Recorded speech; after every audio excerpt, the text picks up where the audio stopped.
Bueno, buenas tardes a todos.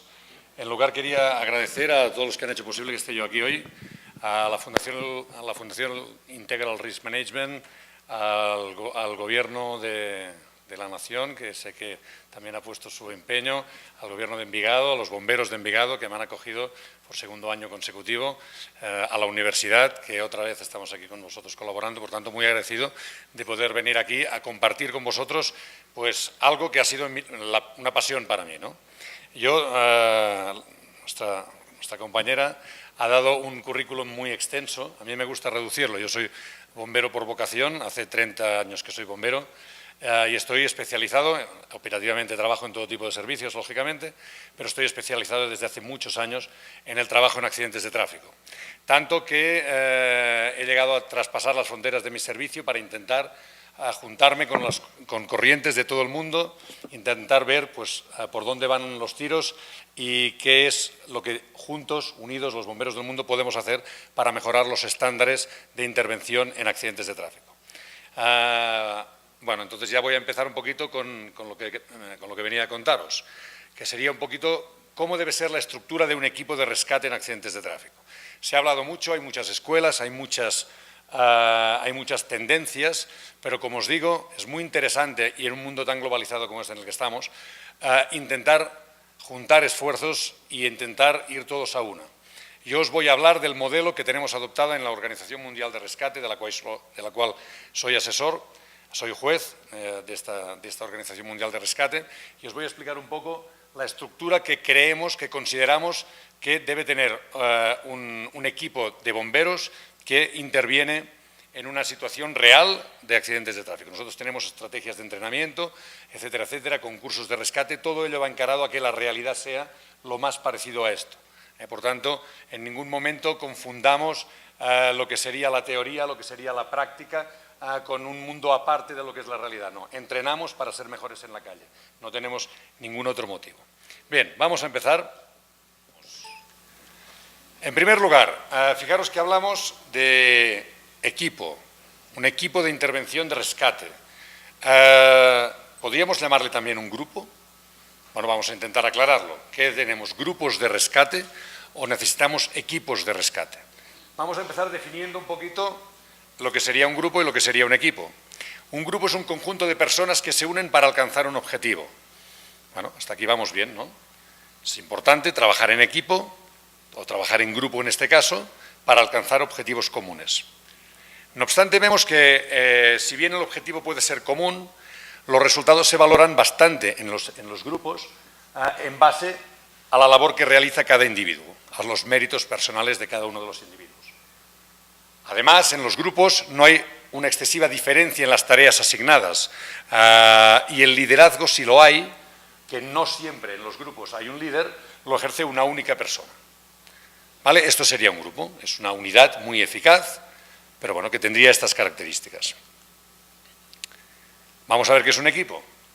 Un equipo se refiere a un conjunto de personas que aportan sus conocimientos para lograr un mismo objetivo, pero basándose en ¿qué? En la ayuda equitativa de quienes lo forman. Entonces estamos empezando ya a hablar de especialización. Un equipo incluye personas con gran capacidad en distintas áreas. No todos tenemos que saber de todo, pero siempre tiene que haber alguno que sepa de algo que es importante para conseguir ese objetivo. Los resultados se valoran en conjunto, no nos interesa saber si uno ha hecho bien su parcela o no ha hecho bien su parcela. El objetivo es realmente común y el mérito será de todos, o el demérito será de todos. Insistimos, estamos hablando de accidentes de tráfico. ¿Cuál es nuestro objetivo? Salvar a la víctima, rescatar a la víctima con la máxima calidad posible, sacarla de ese vehículo sin agravar sus lesiones en el menor tiempo posible. Ese sería el resumen de todo. Evidentemente, un equipo necesita un líder, no hay ningún tipo de discusión, pero el líder actúa sobre todo como un gestor de recursos. Tiene muchos recursos a su disposición, recursos que son, por un lado, recursos humanos y, por otro lado, recursos técnicos, recursos materiales, herramientas, siendo imprescindibles la participación y la cohesión. Yo me he permitido una pequeña licencia ahora que estoy lejos de mi casa. No sé si sabrán lo que es esta fotografía. Esto es un castillo humano, esto es muy típico en Cataluña, es una de las expresiones culturales más típicas en Cataluña. La llamamos castells. Esto se basa en hacer una torre humana para conseguir que al final un niño de corta edad, con casco, llegue arriba y corone el castillo. Levante la mano, en este momento está coronando el castillo. Esto es un equipo, esto es un trabajo en equipo. ¿Por qué? Porque aquí vemos que todos trabajan para conseguir ese objetivo común, pero con una gran especialización. De hecho, podríamos estar hablando mucho rato de eso, no es el objetivo, pero como podéis pensar, debajo de este piso todavía hay otro piso. Las características de la gente que están aquí no tienen nada que ver con un niño de 20 kilos que está aquí arriba. Cada uno tiene su tarea asignada, su tarea específica. Si uno falla, se cae el castillo. ¿De acuerdo? Y al final, entre todos, consiguen el objetivo final, que es llegar hasta arriba. Bueno, ya hemos hecho un poquito la diferenciación entre lo que sería un equipo, lo que sería un grupo, así que para finalizar, bueno, vamos a plantear una pregunta. Para realizar con eficacia y seguridad un rescate en un accidente de tráfico, ¿qué necesitamos? ¿Un grupo o un equipo? Bueno, lo hemos dicho ya, lo hemos avanzado, ya hemos avanzado un poquito la respuesta. Evidentemente un equipo, sin lugar a dudas, necesitamos un equipo. Fijaros, esta frase creo que es fantástica. En un equipo nadie lo sabe todo, pero todos saben algo, de manera que entre todos saben mucho. Y eso pasa mucho en los accidentes de tráfico. En los accidentes de tráfico tenemos dos tareas fundamentales. Tenemos que atender a la víctima y tenemos que generar el espacio de extracción. Aquí hay dos especialidades muy distintas que tienen que cohabitar y que tienen que entenderse y que tienen que comprenderse. Una es la medicina aplicada al ámbito extrahospitalario. La otra es la utilización de unas herramientas muy contundentes para conseguir generar el espacio suficiente para sacar a esa persona que está siendo atendida en ese mismo momento, sacarla al exterior del vehículo. Fijaros si necesitamos o no un equipo con gran especialización dentro de sus miembros. Bien, dicho esto, vamos a hacer una pequeña mención a los encuentros de rescate. ¿Por qué? Bueno, porque uno de los motivos por los que estamos aquí, en esta jornada, es culminar con el entrenamiento del equipo latinoamericano de rescate vehicular que participará en el concurso mundial de rescate que tendrá lugar en Lisboa en el mes de octubre. ¿Qué es un encuentro de rescate? ¿Qué es un encuentro de rescate? Un encuentro de rescate es un sistema de entrenamiento en el cual hacemos simulacros de accidente que evaluamos, en los cuales equipos de bomberos se enfrentan a escenarios desconocidos. Es decir, que ellos no ven el escenario que se les prepara y se les esconde y se enfrentan a un escenario desconocido, que deben resolver en un tiempo determinado. Si bien nunca un simulacro tendrá el estrés real que te da saber que hay una vida real en tus manos, ahí añadimos un estrés distinto, que es el factor tiempo. Ponemos un tiempo, ¿por qué? Porque nos interesa que los bomberos que han entrenado para participar en ese encuentro sean capaces de actuar con la máxima eficacia, la máxima seguridad, todo esto se evaluará, y en el mínimo tiempo posible, para poder luego pasar esos conocimientos a la vía pública, en las carreteras trabajar de ese mismo modo. Su objetivo, como podéis ver aquí, es recreando fielmente la realidad. Los coches son reales, las herramientas son reales, lo único que no es real es que las víctimas afortunadamente están ilesas, pero todo lo demás es real. Incrementar las habilidades y conocimientos de los miembros de los equipos. Ese es el objetivo fundamental de los encuentros de rescate. Bueno, ahora que ya sabemos un poquito de los accidentes y de las técnicas más novedosas que hay para entrenar, que son los concursos de rescate, vamos a ver un poco cuáles son los objetivos de un equipo de rescate. ¿Por qué? Pues porque si no sé cuáles son los objetivos que persigo, no puedo acabar de determinar lo que es el motivo de esta pequeña charla, que es cuál debe ser la estructura, qué personas deben integrar un equipo de rescate vehicular. Bueno, ¿cómo debe ser una operación de rescate vehicular? En primer lugar, debe ser segura, tanto para las víctimas como para los rescatadores. Yo, como he dicho, hace 30 años que estoy en bomberos y aprendí una frase el primer día, en mi primer servicio, yendo a un servicio. Un compañero muy veterano se giró, me vio la cara de pánico y me dijo: muchacho, ¿tú piensas que lo más importante que tenemos que hacer hoy es que, ¿cuántos vamos aquí dentro? 5, ¿no? Dice, pues tenemos que volver 5, así que tú conmigo. Y esa frase me quedó grabada. Tiene que ser segura, tanto para las víctimas como para los rescatadores. Aquí veo bomberos en activo, muchos de los que estáis aquí conocéis el entorno. Desgraciadamente, todos los cuerpos que actúan en accidentes de tráfico como intervinientes, estamos hablando de sanitarios, estamos hablando de agentes del orden, de policías y estamos hablando también de bomberos, cuentan entre sus filas de personas que han fallecido por sobreaccidentes en la vía pública. Por tanto, mucho cuidado con la autoprotección. Pero evidentemente también tiene que ser segura para las víctimas. No podemos agravar el estado de la víctima. Nosotros vamos a ayudarla, no a agravar su estado. Por tanto, tenemos que disponer de los conocimientos y de las capacidades para ser capaces de sacar a esa víctima sin agravar sus lesiones, cosa que no es fácil y muchas veces, aún menos, teniendo en cuenta la premura en el tiempo que se nos exige por la gravedad de esta persona.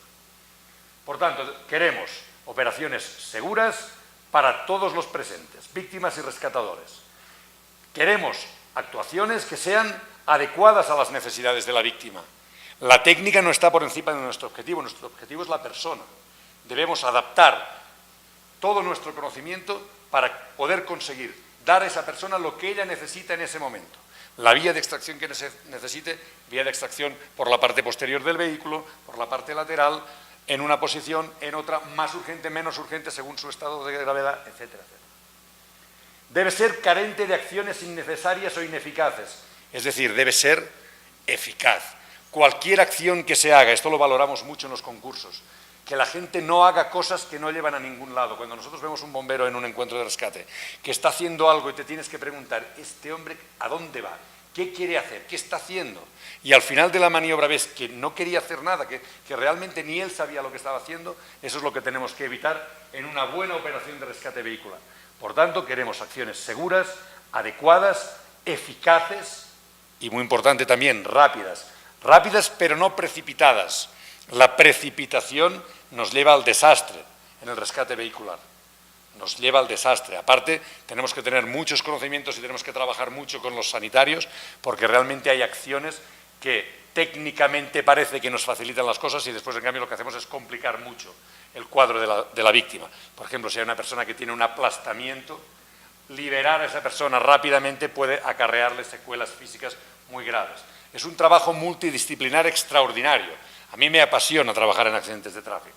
Realmente es un mundo donde ves culturas muy distintas, orígenes muy distintos a nivel profesional que se unen para una de las acciones más nobles que hay, que es salvar a una persona en un accidente de tráfico. Y finalmente, como colofón, ordenada. Sin orden no hay concierto. Imprescindible que la intervención sea ordenada. Para eso establecemos procedimientos de intervención que los entrenamos en los encuentros y los aplicamos en la calle. No los entrenamos en los encuentros para después ir a la calle y hacer cualquier cosa. Los entrenamos en los encuentros para pasarlos a la calle. Ahora sí, finalmente vamos a ver cuál es la estructura de un equipo de rescate.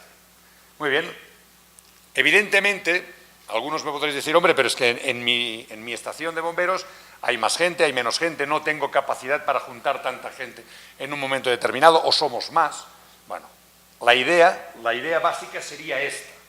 A partir de aquí, evidentemente, en la realidad podríamos aplicar variaciones, porque lógicamente es muy comprensible que así sea, ¿no? Necesitamos un mando, un paramédico y un equipo técnico. El equipo técnico está formado por 4 bomberos, es la recomendación que sea un mínimo de 4 bomberos y en muchísimas ocasiones alguno o más de uno de estos 4 bomberos asistirán casi full time al paramédico en su tarea. Por tanto, los bomberos tenemos que tener una capacitación sanitaria muy elevada. Yo, de hecho, estudié la carrera de enfermería cuando ya hacía tiempo que era bombero, porque descubrí la necesidad que tenía de saber más sobre la ciencia médica, porque después de muchos años de estar rescatando gente por ahí, vi que realmente para mí era un gran beneficio incrementar mis conocimientos en este campo. ¿Vale? Por tanto, un mando, un paramédico y un equipo técnico. Vamos a detenernos brevemente en cada uno de estos roles para ver un poquito cuáles serían sus características. El mando. Bueno, el mando coordina y lidera el equipo. Eso es obvio, tiene que ser el líder del equipo. Su capacidad será evaluada, ahora hablamos en encuentros de rescate, pero en el servicio de bomberos también será evaluada por los mismos criterios, según como él aborde los siguientes aspectos. El abordaje del accidente, es decir, la entrada en escena. ¿Cómo plantea este mando la entrada en escena? Detecta los riesgos, se hace una idea rápida de cuál es la situación que tiene, cuántas víctimas, qué peligros añadidos hay, empieza rápidamente a dar instrucciones de seguridad, a dar primeras instrucciones para que se asegure el escenario, se estabilice el escenario, se busquen puntos de acceso, se localice a las víctimas a su estado, etcétera, etcétera. ¿Cómo aborda estos primeros segundos críticos del accidente el mando? Segundo punto, el mando debe ser un obseso de la seguridad, antes, durante y después del rescate. La seguridad de su gente y la seguridad de las víctimas a las cuales estamos atendiendo.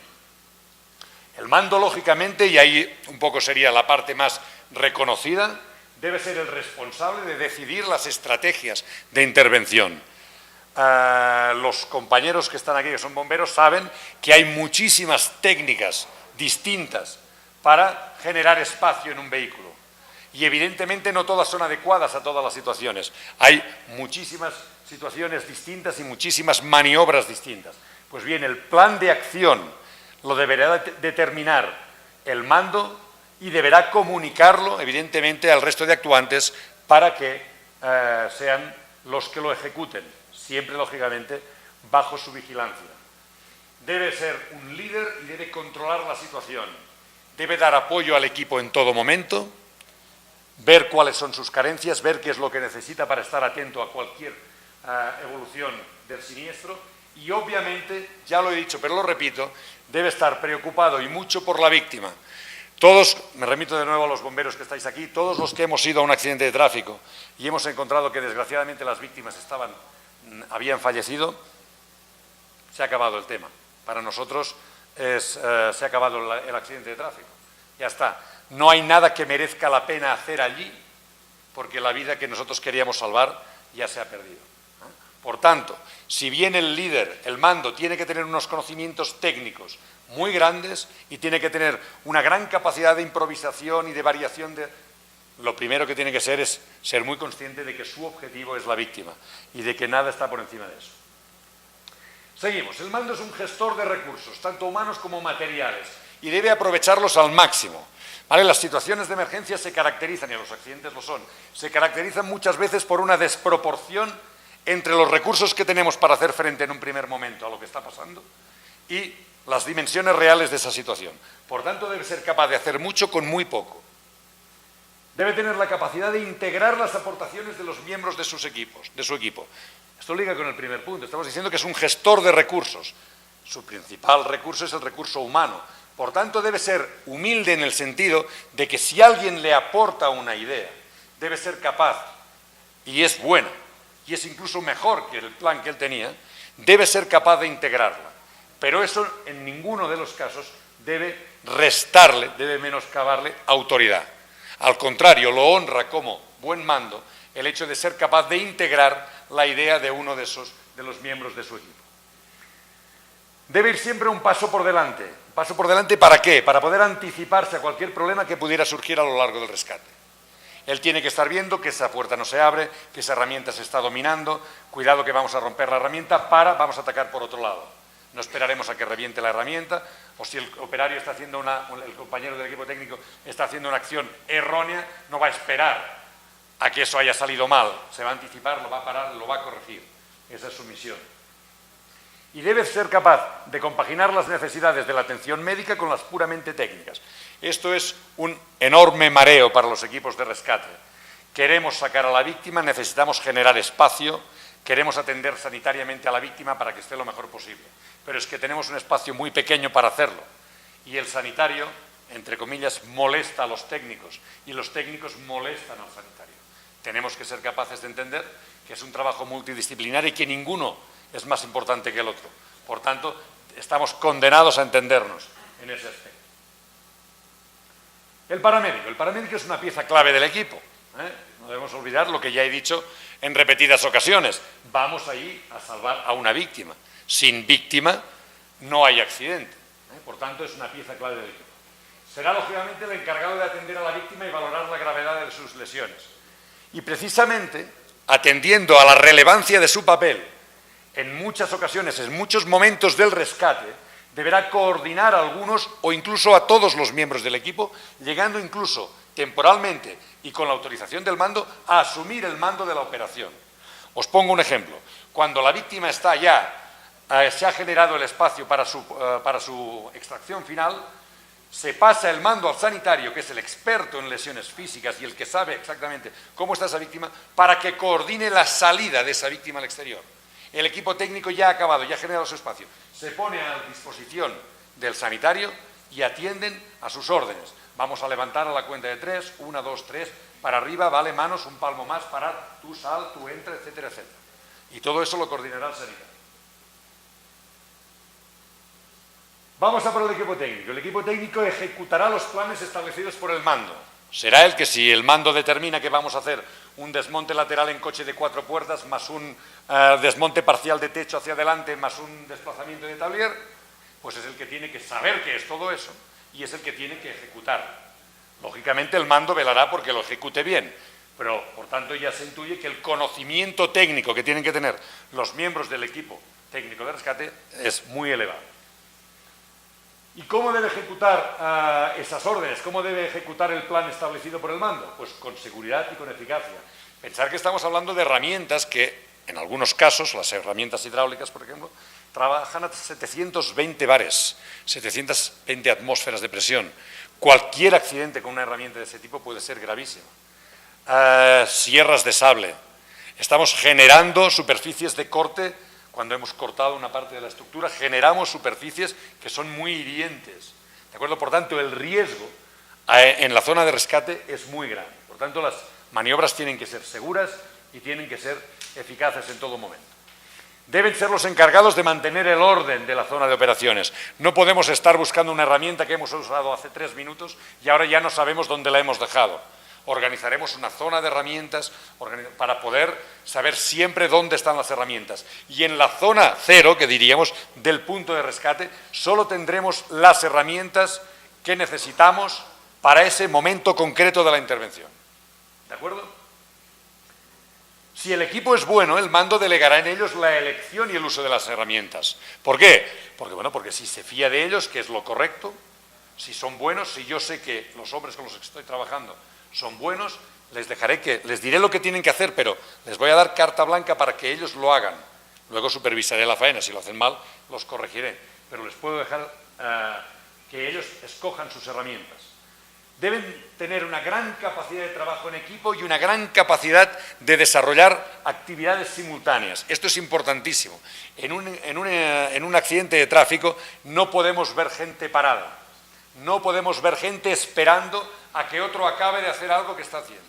No, todos trabajamos como hormigas para conseguir el objetivo. Las hormigas son un buen ejemplo, porque parece que están descoordinadas, pero en cambio todas tienen una misión y saben perfectamente lo que están haciendo.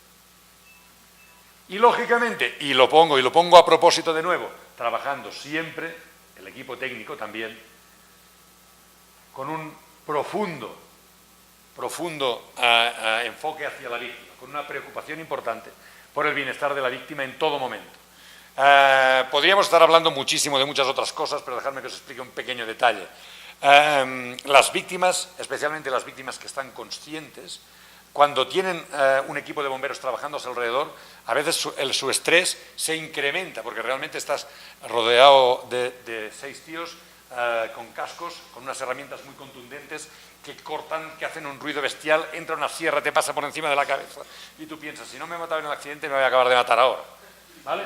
Pues bien, el solo hecho de que, os lo pongo como ejemplo de la preocupación por el bienestar de la víctima, ¿no?, de que los bomberos que están ejecutando acciones ruidosas y contundentes se dirijan a la víctima y le digan, si saben su nombre perfecto, le digan, oye, vamos a hacer ruido, no te preocupes, estamos generando espacio para sacarte, no te preocupes, va todo bien, no te asustes. ¿De acuerdo? Esto a la víctima le provoca un gran confort, se siente apoyada humanamente, y esto también lo debe hacer el equipo técnico. Bueno, muy importante, entre las atribuciones del equipo técnico coexisten diversas tareas, que un buen equipo debe ser capaz de asumir, teniendo en cuenta las habilidades y características de sus miembros. Algunas de ellas ya han salido antes, pero he querido glosarlas para destacar las más importantes. Elección y manejo de herramientas, muy importante lo que os digo, pensar en que podemos hacernos mucho daño. Ha habido dedos de bomberos, dedos cortados, dedos chafados, heridas muy contundentes que se han autoinfligido bomberos a ellos mismos o a compañeros durante rescates. Por tanto, mucho tiento con ese aspecto. Deben gestionar el espacio exterior del accidente, ¿vale? ¿Qué quiere decir eso? Deben velar porque los coches estén estables, que no se muevan. Deben ser capaces de trabajar los cristales, trabajar las puertas, generar accesos, conseguir lugares por los cuales entrar al vehículo para poder atender a la víctima. Deben velar por el orden, como he dicho. Deben gestionar también el espacio interior. Esto es importantísimo. A los que son profanos no saben de qué hablo, pero os lo explico muy rápido. Hoy en día, meter una tijera en un montante, en una parte de la estructura del vehículo, es actividad de riesgo. ¿Por qué? Porque ahí debajo puede haber un cilindro de un airbag cargado de gas a presión y yo no puedo cortar impunemente como cortaba hace 20 años. Debo destapar, debo destapizar todos los montantes, todas las zonas donde voy a cortar. Y eso se hace mediante la gestión del espacio interior. Un compañero dentro nos prepara la zona de corte para poder ejecutar las acciones más contundentes con la máxima seguridad. Y como también hemos dicho, apoyo al paramédico en todo lo que necesite y muchas veces incluso parando su actividad técnica para asistir al paramédico. Además, los miembros del equipo técnico deben sentirse legitimados, lógicamente lo hemos comentado antes también, para opinar y aportar ideas, pero siempre sin olvidar que es el mando quien toma las decisiones. No podemos convertir un accidente de tráfico en un brainstorming. Hombre, pues yo haría esto, yo haría lo otro, yo haría lo otro. Para empezar, porque la víctima pensará que no sabemos lo que queremos hacer. Y entonces, evidentemente, su estrés aumentará y con razón. Y con razón. Bueno, ya voy acabando. Vamos con unas pocas conclusiones y luego espero que me hagáis algunas preguntas. Un equipo es mucho más que un grupo. Por tanto, acertamos cuando decimos, cuando hablamos de rescate vehicular, cuando hablamos de equipos, realmente acertamos. Un equipo potencia las habilidades, las características, las individualidades de cada uno de sus miembros para conseguir el objetivo final, para conseguir que realmente el resultado sea el deseado, que en este caso es el rescate de la víctima. Todos los miembros de un equipo deben sentirse piezas clave del mismo. Nadie es más importante que otros. El mando no es más importante que el sanitario no es más importante que los miembros del equipo técnico. Entre todos vamos a rescatar a esa víctima. Esto es fundamental tenerlo muy claro. Si el mando se equivoca en su plan, evidentemente no va a salir una maniobra correcta. Pero si el técnico se equivoca en la ejecución de ese plan, aunque fuera bueno, tampoco va a salir. Por tanto, todos somos exactamente igual de importantes a la hora de conseguir rescatar a una víctima. Además, bueno, esto es una vieja polémica que había en mi servicio, cuando se hablaba de quién manda en los accidentes de tráfico. Había gente que quería saber quién mandaba. ¿Quién mandan los policías? ¿Mandan los sanitarios? ¿El médico? ¿Lo que dice el médico para misa? ¿Mandan los bomberos, que son los que ejecutan el plan de acción? ¿Quién manda? Y una vez un veterano dijo, manda la víctima y sus necesidades. Por tanto, eso es una cosa que tenemos que tener muy clara. Huyamos de protagonismos, lo que tenemos que hacer es servir bien a la víctima. En el rescate vehicular, la perfecta coordinación del equipo de rescatadores puede significar la vida o la muerte de las personas. Esto tenemos que tenerlo muy claro. Y a veces, el hecho de estarlo haciendo durante muchos años, lo que hace es que seas aún más consciente de esto. Y cuando algunas veces, pocas, escasas veces, te llega un rapport de una víctima que ha ido al hospital y te dicen, pues mira, tenía una lesión medular muy grave, va a volver a andar porque lo habéis tratado de manera exquisita, se os felicita por vuestro trabajo, realmente es cuando todo cobra sentido, ¿no? Y para acabar, deciros que sentirse parte de un equipo de rescate vehicular estimula el aprendizaje y el incremento de las capacidades. Por tanto, yo os animo a todos, especialmente a los bomberos, estamos en un proceso realmente muy excitante de promoción de los encuentros de rescate como estrategia formativa en Sudamérica. En Europa hace muchos años que lo hacemos con resultados extraordinarios. En los últimos 10-15 años se ha revolucionado la intervención en accidentes de tráfico en Europa y en algunas partes de Estados Unidos, y todo este conocimiento que está ahora llegando aquí os animamos a que lo aprovechéis y a que, bueno, a que si tenéis ocasión, pues de una manera o de otra, como sanitarios, como bomberos, os animéis a participar en un equipo de rescate que entrene, que aproveche todas estas estrategias formativas nuevas que hay, como son los encuentros de rescate, y bueno, todo será para vuestra mejora profesional y para una mejor atención a las víctimas. Muchas gracias a todos y nos vemos después.